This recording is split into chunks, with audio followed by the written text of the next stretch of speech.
So yun, what's up mga lods? Ayan, welcome sa ating YouTube, Facebook, and TikTok. Ayan, so for today's video mga lods, may share ako sa inyo.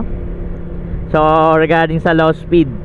So paano nga ba natin kukunin yung ratio ng low speed? Paano natin malalaman kung ito ay hindi hirap sa mga akyatin? So ito mga lodi, no?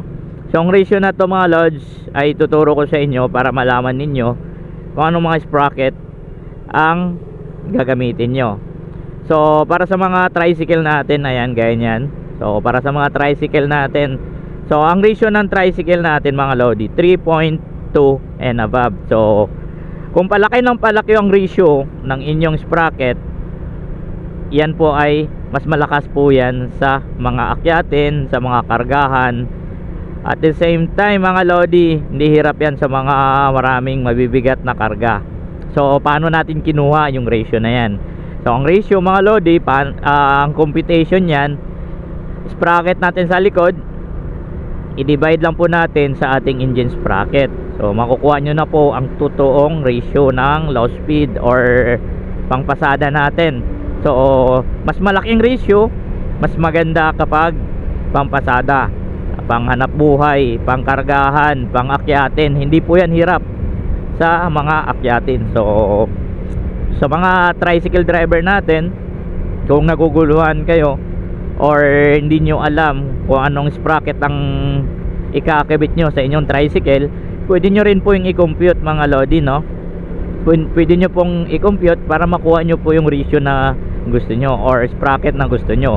So make sure ang ratio natin ay 3.2 and above. So yung 2.7 to 3.2 mga lodi, yan po ay stock lang natin, no? Stock ratio natin or balance lang.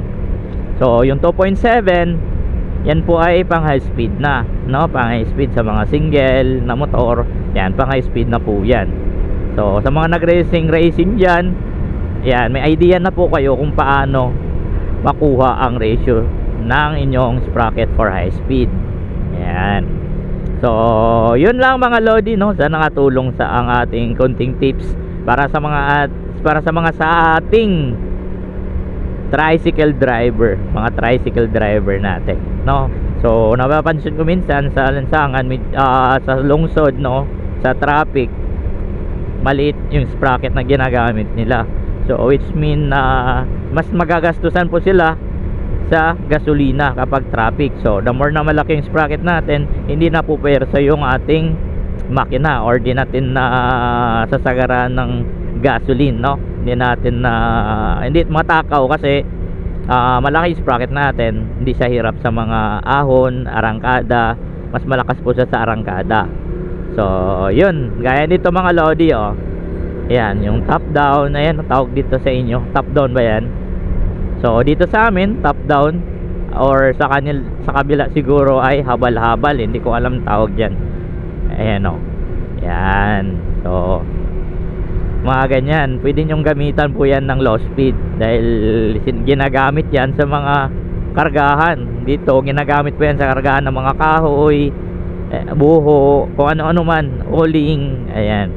So mabigat yon, kaya kailangan sa tamang ratio ang sprocket nyo. So yan lang mga lodi, no? Sana nakatulong.